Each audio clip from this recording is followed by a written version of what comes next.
Welcome to Cryptos. Welcome to CryptosRUs. I am George. So I stumbled a little bit once again, but thanks for tuning in. Today I want to talk about banks and how they are basically giving up. They are being dominated by Bitcoin, digital currencies, and other companies that really have advanced themselves over the last decade. So today I want to talk about how banks are giving up, how they are being dominated, and why this is a good thing for Bitcoin and crypto. So thanks for tuning in, guys. As always, I have these live streams every day at 11 a.m. Central Standard Time. So make sure you hit or smash up the like, subscribe to the channel, and hit that notification bell if you are new. And let's get started. Now, I want to say right off the bat, before I get started, besides Bitcoin, I do have a special segment for you guys that involves a favorite project of mine, one that I've covered years ago, and that's Null. So make sure you stay tuned for that as well. All right, let's get started. No more rambling. What is going on with the banks and what is going on with Bitcoin? Well, let's look at this. So Bitcoin today hovering at $19,156. Not too shabby, right? So Bitcoin had a little dip last week, but now it's right back up. So we have seen this before. We have seen this story before where Bitcoin dips a little bit and boom, V-shaped recovery. And same thing this time around, a little bit slower, but boom, V-shaped recovery. Right now, there is nothing stopping this FOMO train. Institutions are FOMOing in and they are gobbling up every single Bitcoin there is. And that's why my videos from the last few days have been talking about that.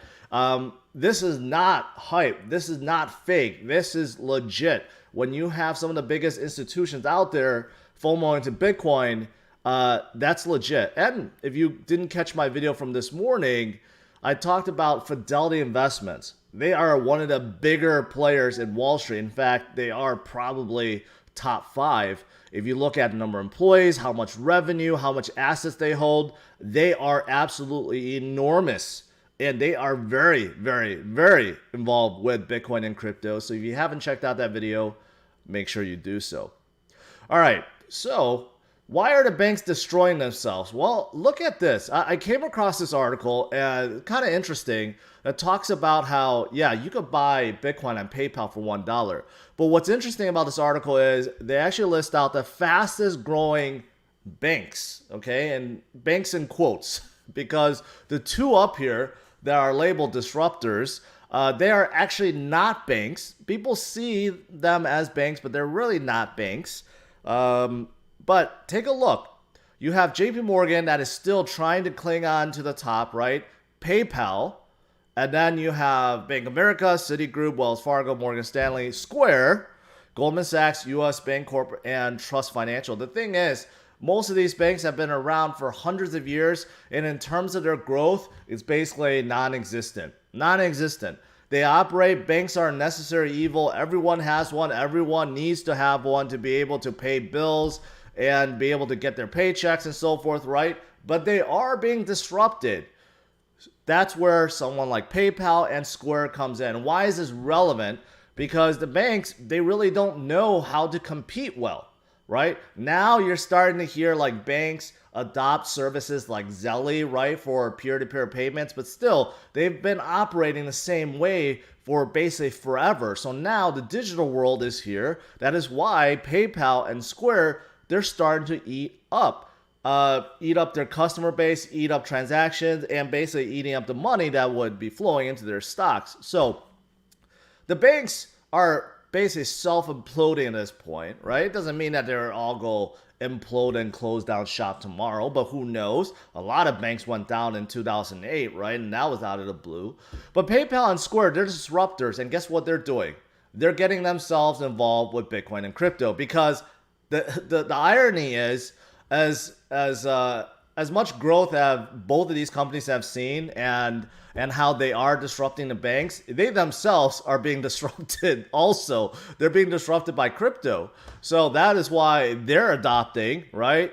They don't want to be left out. They don't want to be on a list where it shows that they have been displaced by crypto, although it may happen anyways, and it could happen sooner than later. But I am a big fan of both PayPal and Square getting involved with Bitcoin and crypto because they are so widely used. PayPal has 350 million customers, okay, that use them across the world. That is a lot. Now, anyone that has a PayPal account or Square, they can simply go on their app and buy Bitcoin instantly, right? It makes it so convenient for people to just want to dab in, right? Dab their toes in, or dip their toes in, and it's going to bring a lot more newcomers into this space, right?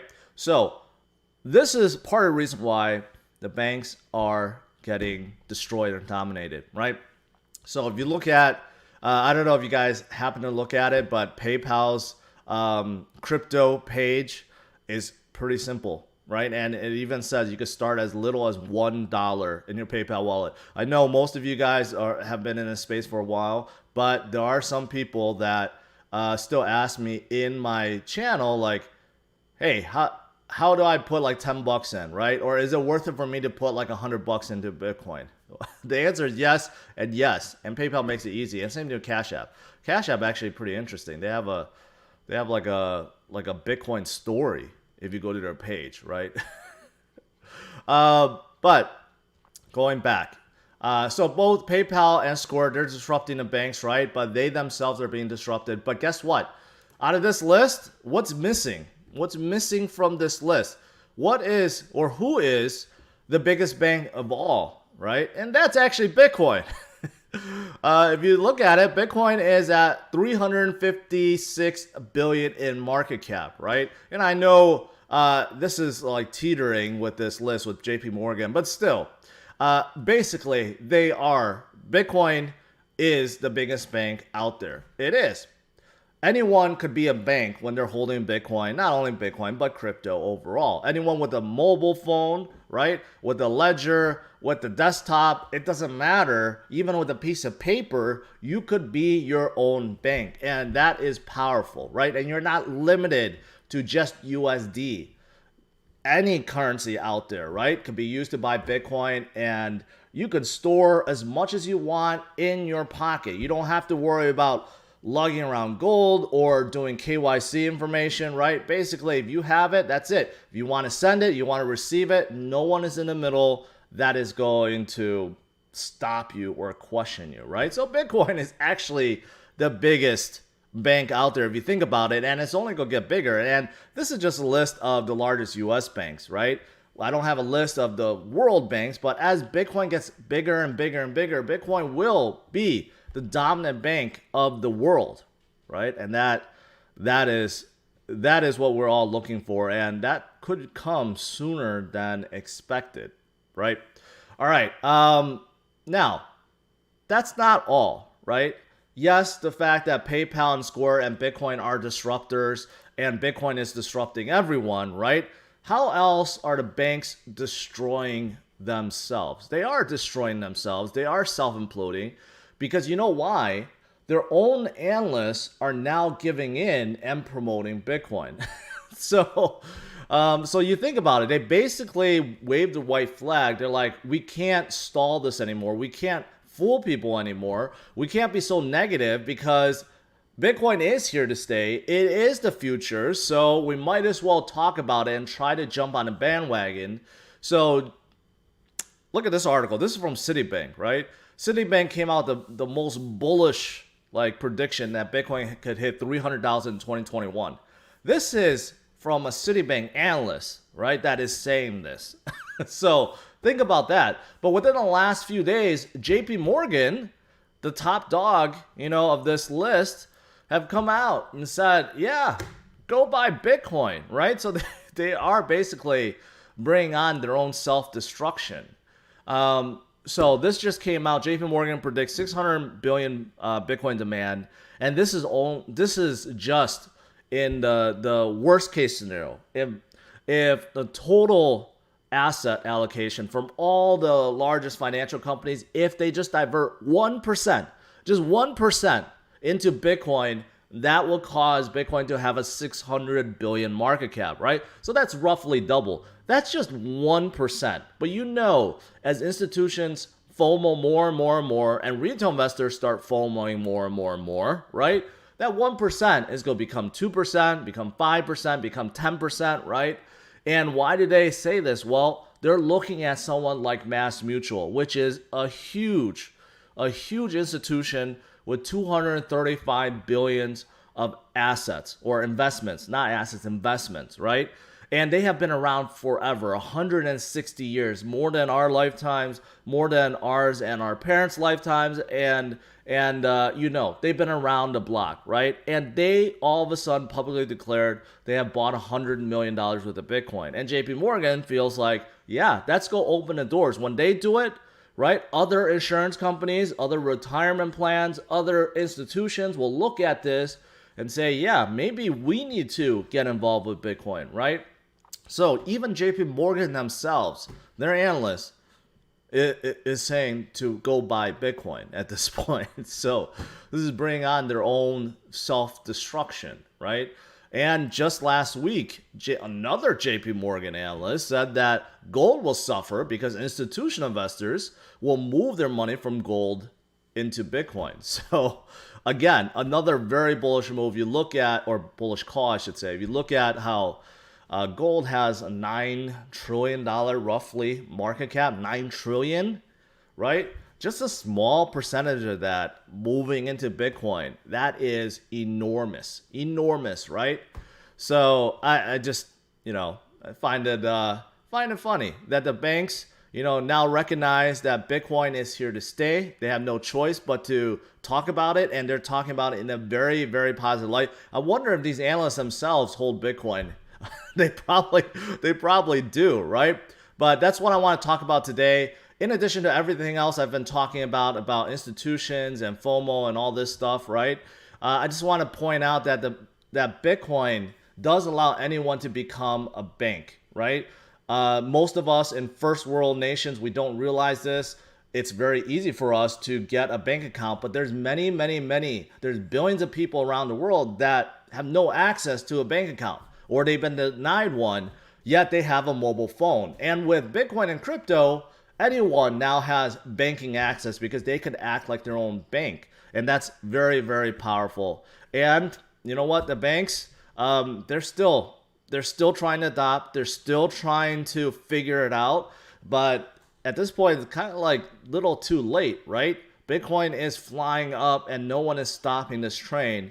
And pretty soon, we might have another 2008 event where you're starting to hear about banks go under because of Bitcoin and crypto. Who knows? That might be right around the corner, right? All right. So that's the first thing I want to talk about. I led with this stream saying that, yeah, I want to talk about banks and how they are getting dominated by Bitcoin. Now, the second part of this video is going to be about a project that you guys have heard of before. You may be a bag holder of this project, and you may been waiting for this moment for me to talk about it. So I partnered up with Nulls, and we plan on doing a 3-part series for now. Okay, so today is the first part, because since 2017, Nulls have been expanding and growing, and unfortunately, Null's tokens or crypto has gone so low that no one really pays attention anymore. But there is so much that is going on. So that is what I'm going to do today for the rest of this stream. So I'm going to talk about 3 very important components to Nulls, right? So that's going to be today. Next Monday, and then the following Monday, right, I'm going to have 2 more segments specifically talking about Nulls. And hopefully you guys get educated and you guys are feeling more excited about the project once again, because they really do have a lot. It's just, like I said, no one's really paying attention. So that could be a good thing, because now you're in the know and this could definitely help you. All right. So let's talk about Nulls. Okay. What is Nulls? They are a protocol. They are a network. They compete directly heads on with Ethereum and Tezos and Tron and EOS, all these big players, right? When I first covered Nulls, I liked them because they are considered a Generation 3 protocol. No one really talks about generations anymore because there's been so many big hypes and promises. But one of the main things about Generation 3 is it can scale and that it's modular, right? And that is something that someone like Ethereum is still struggling with. They're not very modular and they still cannot scale, right? But Nulls is one of the Generation 3s that can. And they've been building upon that for quite some time. So first, let's talk about microservices and the modular architecture. So this is important, and they've been talking about this forever, but it is now done and fully done. And why is this important? Well, look at this, okay? This is the easiest way to look at it, and I found this. This is not from Nulls. I just found it, but it's a really easy way to look at it. Monolithic architecture. So this is how most blockchains are built, okay? You have all these layers, right? And it's controlled by a central code, let's say, or a central module, whatever you want to call it, right? So if you do need to update any component or any module, you need to basically shut down the whole thing, right? And it's just not a very convenient way to do so. And we have heard this when company or projects, I should say, have to do a hard fork or a soft fork to upgrade the code and have to get all the miners or stakers to agree and stuff like that, right? So that's like a hard reset you need to do, right? So microservices and modular is different. You have different components and each one could be upgraded individually, and you could deploy new modules as you need them, right? So this architecture is just a lot better. It's easier to deal with, easier to program, it's easier to scale, it's easier to upgrade, and there's a lot more benefits that I don't even know about. But so fundamentally, that's what Nulls is based on. It's a modular architecture, right? And they have a middle guy named Null Star, and basically that's the master module that communicates with all the other modules. Null Star is kind of interesting name, but anyways. But because of this, Nulls has a big edge over a lot of blockchains. Now, they're not the only blockchain that's using a modular architecture, but there's not that many, maybe a handful of them that utilize this, which means Nulls has a big advantage. So whenever there's something that needs to be updated or upgraded or added on and stuff, it's very easy to do. And not just for Nulls, for anyone that deployed their own blockchain based on the Nulls architecture. So that's number one. That's a very powerful thing, and Nulls has it. And you know, if you look at some of your favorite networking protocols out there, not many are built like this. So that's number one. So what are the advantages, okay, with modular architecture? Well, one of the advantages I mentioned already a lot, but one of the advantages is it's very easy for companies to basically pick and choose what they want to do with their blockchain. So if I was a company and I had no clue, I had absolutely no clue about how to deploy my own blockchain, well, Nulls has that covered with Chain Factory. With Chain Factory, you think about it, it's just a click to deploy blockchain. That's really what it is, right? So if you really have no blockchain experience at all, you simply want to deploy a blockchain. You want one to be created for you, right? That is what Chain Factory is. So I'm going to skip through it. They have a pretty good picture here, right? So when you want to build it, it'll ask you, what do you want? Do you want a ledger? You want a transaction? You want a consensus, network, account, block, right? Basically, you get to pick and choose, and it'll create it for you. That is simply it. Now, I asked the team, I'm like, hey, you know, what if you build something, but you have no idea what you're doing, right? What happens then? Well, the core team will help you with that. And also, according to this document, they make it basically free. You have to pay Nulls to build your blockchain, but you can get reimbursed. So that's kind of interesting. So that's basically what Chain Factory is. So Nulls is trying to make it so that any company, even with no blockchain experience, they can get involved and deploy their own blockchain, right? Based on Nulls. And they can pick and choose what they want. So think about Chain Factory, just a click to deploy mechanism that Nulls have built out, which is very, very nice. Now, the second way you could customize your own blockchain is with Chainbox. Now, if you look at Chainbox and you look at the description, this is where it's a little bit confusing because it sounds very much like Chain Factory.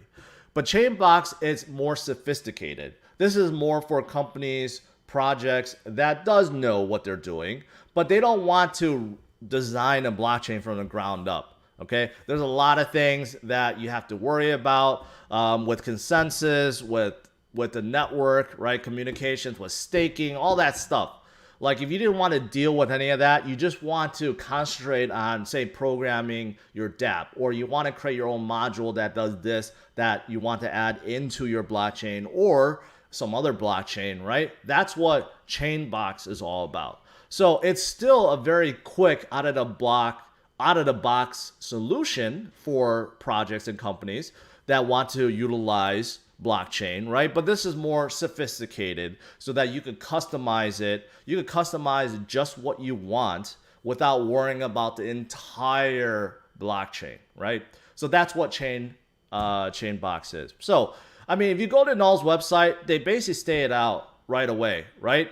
The main components is Chain Factory, Chainbox, right? And then they have cross-chain consensus, which is possible because of the modular architecture, right? So these are the main things behind Nulls, and it gives them a big advantage over other projects. So that's what I want to cover today. There's a lot more to Nulls. So like I said, if you're interested in Nulls, check out their website, check out their whole project. I have the URL in the description, but next week, next Monday, and the following Monday, right, I'm going to be talking more about staking and other developments and partnerships and so forth for Nulls, and hopefully this will bring a little bit more attention to you guys.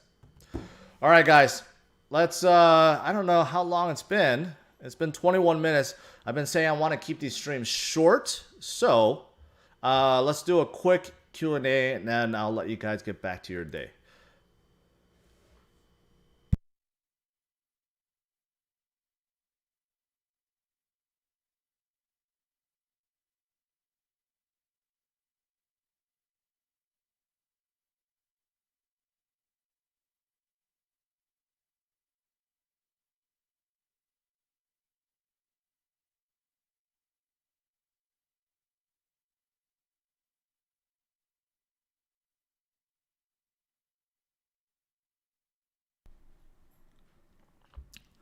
Surprise, surprise. You know what? I was actually thinking about making today's video based on based on XRP.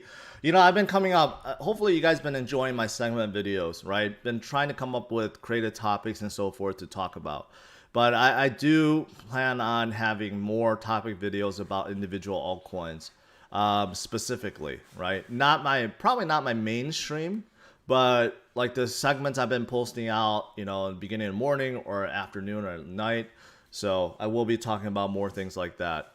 But XRP, I will say that XRP has been really down for the last few days ever since the airdrop stopped, right? And then there's reports that Jeb McCaleb is still selling a lot. So a lot of things that may be causing it to go down, but we'll see if it stabilizes.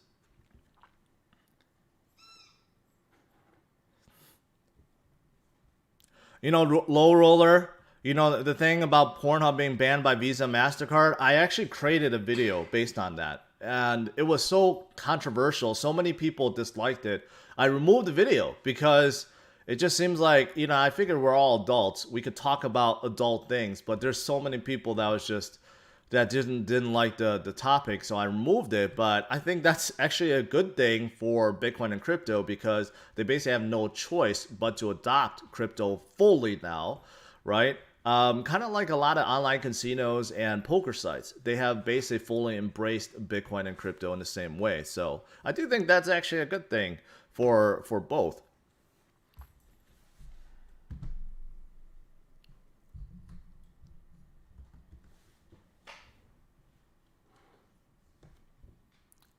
Why is there so much BTC mining happening in Texas? Well, Texas is where everyone's moving to. I guess that they have pretty good laws. They also have no, their taxes very favorable. So there's a lot of things going on in Texas. You guys heard Elon moving to Texas. He wants to move Tesla to Texas from California. So, I mean, Texas seems to be very favorable. They have so much land out there, right? Like basically deserted land. So a lot of land to build factories, and there's a lot of tax breaks and a lot of things. So it makes sense.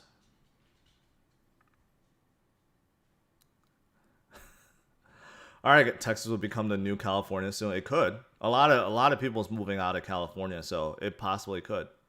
All right, guys, that is it. Let me go back. Let me change my view here. All right, guys, that is it. Hopefully, you guys enjoyed today's stream. We talked about Bitcoin and, of course, how the banks are self-imploding and they are being dominated by the new players, the disruptors, such as PayPal and Square and Bitcoin. But PayPal and Square themselves, they have to be careful themselves that they're not disrupted by Bitcoin and crypto entirely. So I think it's very positive the banks are basically giving up, waving a white flag, and now is all bullish on Bitcoin. And this adds upon everything else that I've been covering for the last few weeks, few months, few years, right? So very, very bullish for Bitcoin. Also, I've covered Nulls. So hopefully you guys are a little bit more educated on Nulls, what they're capable of, and stay tuned for my future segments involving Nulls. All right, guys, make sure you hit the like, smash up the like, subscribe to the channel, and hit that notification bell if you are new, and stay tuned for my future videos. Take care, guys.